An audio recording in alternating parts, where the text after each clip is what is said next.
Morning students, देखें chapter चल रहा था हमारा रे ऑप्टिक्स। रे ऑप्टिक्स में हमने बहुत सारे फॉर्मूले ड्राइव कर लिए थे। लास्ट जिस टॉपिक पे थे रिफ्लेक्शन में, भी रिफ्लेक्शन में पढ़ रहे थे हम, reflection through a prism.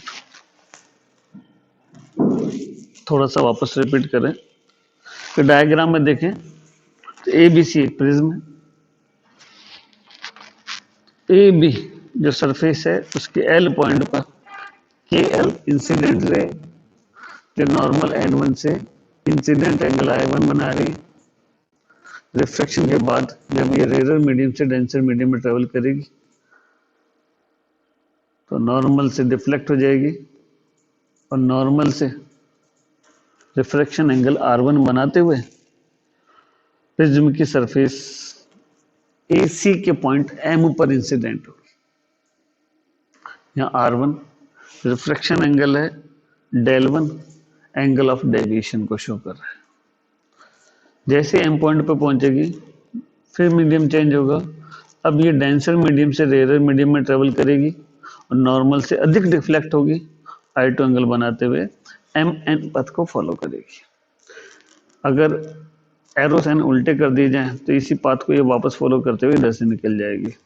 R1 refraction angle, R2 refraction angle, delta 1 deviation, delta 2 deviation, delta deviation angle कहलाता है।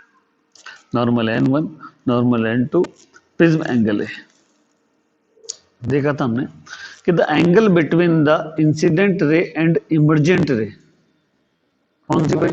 इंसिडेंट रे दिख रही है KL, इमर्जेंट रे दिखाई दे रही है आपकी कौन सी? LQ। तो angle between incident ray and emergent रे is called angle of deviation, जो हमने किससे शो कर रखा है? डेल्टा से। इन ट्रायंगल PLM देखें, PLM कौन सा है? PL और M। निश्चित है जो आउटर एंगल डेल्टा है वो इनर एंगल डेल्टा 1 डेल्टा 2 के सम के इक्वल होगा। Then deviation angle delta this equal to PLM plus PML means delta this equal to delta 1 plus delta 2। Equation number 1 कर दी थी हमने। अब डेल को गौर से देखें, डेल 1 बन रहा है इस जगह।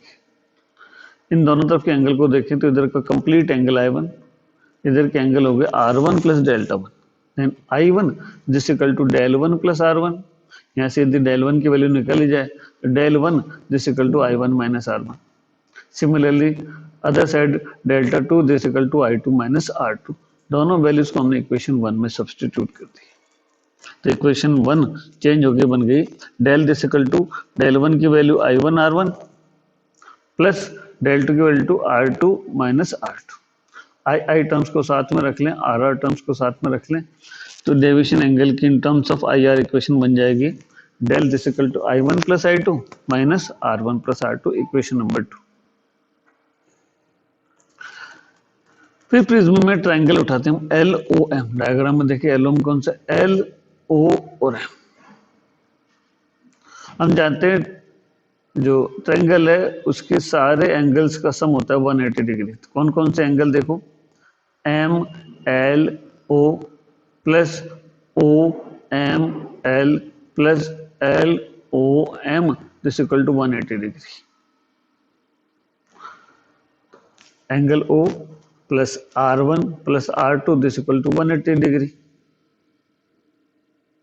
इधर चलें, एंगल A दिख रहा है, angle A, angle O plus ALO, ये एंगल O प्लस ALO ये वाला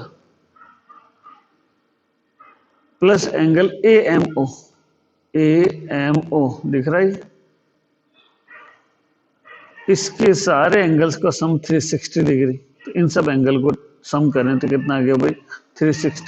इनमें से जिनको जानते हैं हम जानते हैं ALM और AMO दोनों 90 डिग्री, 90 90 प्लस 180 लिखा जा सकता है angle A plus angle O, angle ALO plus AMO दोनों 90 डिग्री है। देन ये 180 ऐड होकर इधर सब्ट्रैक्ट हो जाएगा तो angle A plus angle O this equal to 180 degree. यहाँ दिख रहा हमारे पास राइट हैंड साइड में आया था angle A plus angle O, this is replace किया जा सकता है 180 डिग्री। एंगल ओ कैंसिल, तो R1 plus R2 this equal to angle of A, R1 ऊपर R2 this equal to prism angle. ये वैल्यूज यहाँ रख दें in deviation angle in terms of I A, del this equal to I1 plus I2 minus A. From Snell's law, Snell's law कहता है mu this equal to sine I upon sine R, then mu this equal to sine I1 upon R1। Angle बहुत छोटा हो, mu this equal to I1 upon R1 लिखा जा सकता है। Cross multiplication किया जाए तो जहां I1 है वहाँ म्यू R1 और जहां I2 है वहाँ म्यू R2 सब्स्टिट्यूट किया जा सकता है। तो देखो यहाँ I1 I2 आया, इन टर्म्स ऑफ म्यू रखें तो यहाँ बन जाएगा mu R1 plus mu R2। तो ये हो गया म्यू R1 प्लस, म्यू को कॉमन ले लें, then R1 plus R2 this is prism angle A, mu A minus A, mu A common ले लें तो in terms of delta this equal to mu minus 1 into A. Most important equation type of proof के लिए आती है ये relation between del mu and A. किस चीज का रिलेशन हो गया, डेविएशन एंगल म्यू, ये आपके कहलाता है refractive index a prism angle के बीच में रिलेशन। अब जो हमारे जनरली क्वेश्चन आएगा प्रिज्म फॉर्मूला ड्राइव करने के लिए आएगा। Form prism face A B में दिखाई दे रहा है कि जो लाइट रेज है वो rare medium, rare means air से डेंसर मीडियम ग्लास में ट्रेवल कर रही है। तो refractive relative refractive angle air with glass A mu ji this equal to sine I1 upon R1। Similarly prism face A C जहां वो denser medium से rare medium में ट्रेवल कर रहा है तो ग्लास म्यू उल्टा हो गया, this equal to sine I2 upon sine R2 upon I2। A mu ji this equal to inverse of g mu है तो इसको उल्टा करके लिख दें तो sine I1 upon R1 this equal to sine I2 upon R2। और इसी से बन जाएगा जब sine I1 upon R1 this equal to sine I2 upon R2 या sine I1 upon sine I2 this equal to sine R1 upon sine R2। Similarly I1 this equal to R2 and R1 this equal to R2। Thus the minimum deviation position I1 this equal to I2 I से replace किया जाएगा, then I1 this equal to R2 हो जाएगा। तो इस फॉर्मूले में देखा मिनिमम डेविएशन के समय del this equal to mu R1 plus R2 this equal to हमने यहाँ सब्स्टिट्यूट कर दिया। देखो ये रहा, तो डेल्टा M जब I1 I2 को I सब्स्टिट्यूट कर देंगे तो del M minimum deviation this equal to 2I minus A, I की वैल्यू निकाली जाए तो del M plus A upon 2, तो I की वैल्यू आ गई A plus del M upon 2। ऐसे हमने पढ़ा था R1 plus R2 this equal to A. हम जानते हैं मिनिमम डेविएशन के समय R1 this equal to R2 this equal to R substitute किया जाता है, 2R this equal to A and R this equal to A by 2। From Snell law पढ़ा हमने mu this equal to sine I upon sine R, I की वैल्यू तो ये थी A plus del M upon 2 और R की value ए upon 2, दोनों वैल्यूज को सब्स्टिट्यूट कर देते mu this equal to sine A plus del M upon 2 upon sine A by 2। This formula is called prism formula. Next topic जो हम 9th में पढ़ चुके हैं डिस्पर्जन ऑफ लाइट। देखें the phenomena of splitting, dispersion किससे होता है पढ़ा था हमने वहां पे प्रिज्म से, कि प्रिज्म की किसी सरफेस पर जब व्हाइट लाइट को इंसिडेंट किया जाएगा तो वो 7 कलर्स में डिवाइड हो जाएगी जिन्हें हम स्पेक्ट्रम कहते हैं। इसी फिनोमिना को कहा जाता है डिस्पर्जन। ये लिख रहे की definition, the phenomena of splitting of white light into its constitute colours when it pass through a prism is called dispersion of light। कि जब व्हाइट लाइट किसी प्रिज्म पे इंसिडेंट होगी तो व्हाइट लाइट क्या होगी, उसकी कॉन्सिक्वेंट कलर में स्प्लिट हो जाएगी। कलर्स पढ़े तो विविग्योर जिसे स्पेक्ट्रम कहा जाता है, V violet indigo green grey violet orange और रेड कहलाता है spectrum. Cause of dispersion of light, dispersion का कारण क्या है, the separation of different colors present in white light is because of different deviation suffered by the different colors when they pass through the prism। According to Cauchy's formula पढ़ा तो हमने Cauchy's formula में incident ये आपके refractive index inversely proportional to wavelength square, तो mu is inversely proportional to lambda square. तो निश्चित है जब हम कलर्ड कॉम्बिनेशन की बात करेंगे तो lambda R is greater than lambda V, then mu R is less than mu V. For dispersion angle del this equal to mu minus a. Del is directly proportional to mu. Then mu r is less than mu v. निश्चित है जगह del r is less than del. This shows the red color deviation least and violet color deviation are the most while passing through the prism. Next आ जाता है angular dispersion. Angular dispersion of defined as the difference in the division suffered by two exerts extreme colors. कौन कौन से? एक last वाला red और इनेट वाला violet in passing through a prism. Formula गया theta deviation angle of violet minus deviation of red. Del का फॉर्मूला पढ़ा हमने mu minus one into A in form of V और आर रखें तो डेल वी बन जाएगा आपका mu V minus one into A del R mu R minus one into A. ये दोनों वैल्यूज को यहाँ रख दें, कैंसिल होके क्या बचेगा? Theta this equal to mu V minus one minus mu R plus one, one से वन फिर cancel and A then theta this equal to mu V minus mu R into A. Next आ जाता है dispersion power. Dispersion power define as the ratio. किस चीज का ratio? Theta और delta का. थीटा तो क्या है आपके डिस्पर्जन, ये अपने पढ़ा था एंगुलर डिस्पर्जन, और डेल दिस इज डेविएशन. इन दोनों की वजह थीटा का फॉर्मूला है mu V minus mu R into A. Delta का फॉर्मूला भी पढ़ा हमने mu minus one into A से cancel then mu V minus mu R upon mu minus one. This is the angle of या dispersion power कहलाती है. Newton experiment of dispersion क्या कह रहा है? अगर दोनों प्रिज्म को अगर एक दूसरे के अपोजिट रख दिया जाए तो जो बीम ऑफ लाइट यहाँ से डिस्पर्ड हुई है वही सारे रेज वापस मिलकर व्हाइट लाइट को वो कर देगी. कंक्लूजन क्या निकला? The prism do not create the colours itself but colours already existing in white light. Thus, white light is a combination of different colors which are separated by prism. Next जो हमने पढ़ा था 10th class में human eyes. Human eyes के बारे में हमने बहुत सारी चीजें पढ़ेंगी. हम डिफेक्ट ऑफ ह्यूमन आइज पढ़ेंगे. Human eye is a optical device and act as a complex natural camera. The main part of human eyes, जहाँ कार्निया पढ़ेंगे, आयरिस पढ़ेंगे, लेंस पढ़ेंगे, सैलरी मसल्स पढ़ेंगे, रेटिना पढ़ेंगे. ये हम 10th क्लास में पढ़ चुके थे. हल्की हल्की चीज आप सेल्फ कर लेना. हमारा जो आ जाता है टॉपिक आ जाता है एकोमोडेशन पावर.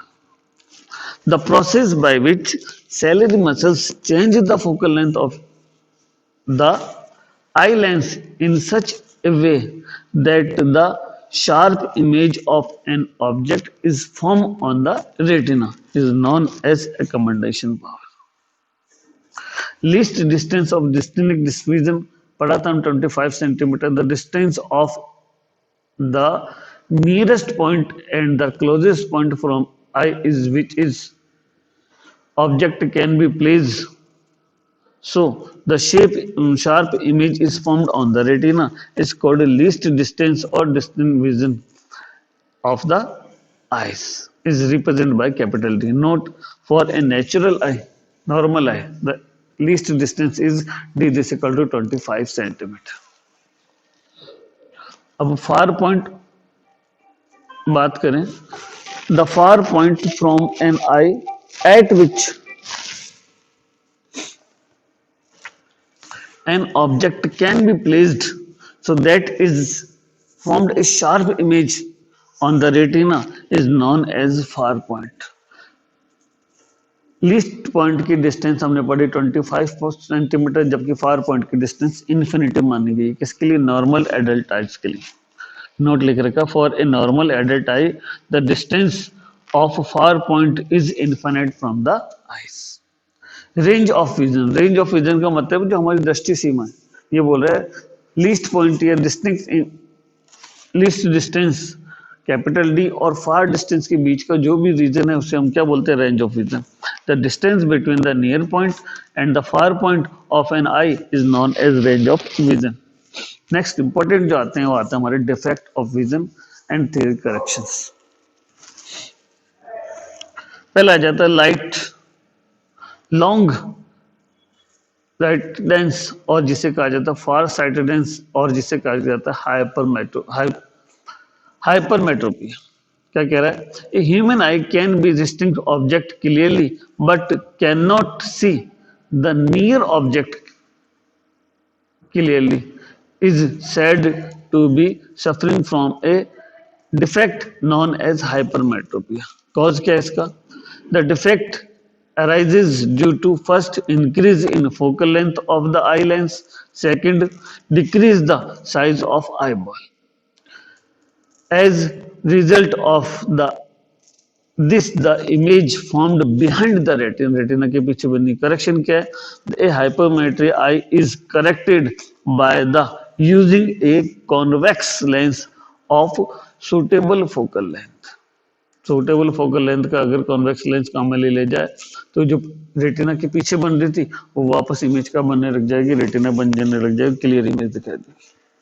सेकंड आ जाता है शॉर्ट साइटनेस और इसे नियर साइटनेस भी कहते हैं और इसे मायोपिया भी कहा जाता है। उल्टा हाइपरमेट्रोपिया का उल्टा, ये human eye is short sightedness और मायोपिया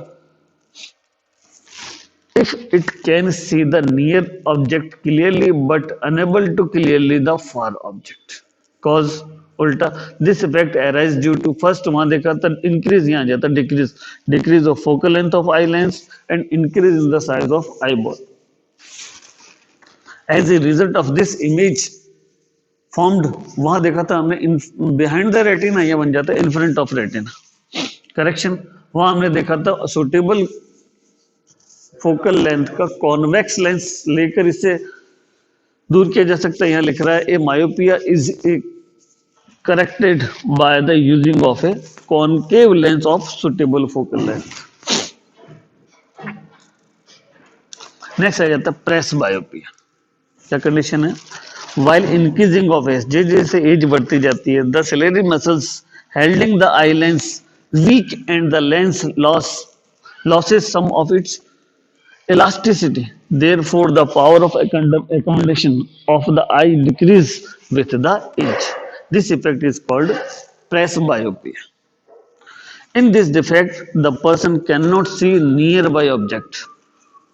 Correction. वहां देखा था हाइपरमेट्रोपिया में आप कॉन्वेक्स लेंस लेंगे, मायोपिया में आप कॉनकेव लेंस लेंगे. This defect can be correct by using bifocal lens. Last आ जाता है astigmatism. Human eyes which can not see the horizontal and vertical lines views of an object. This defect known as एस्टिमिनेशंस.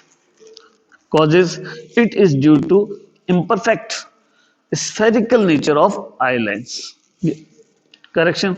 This defect can be removed by the using of cylindrical lens, toric lenses जो कहलाते हैं.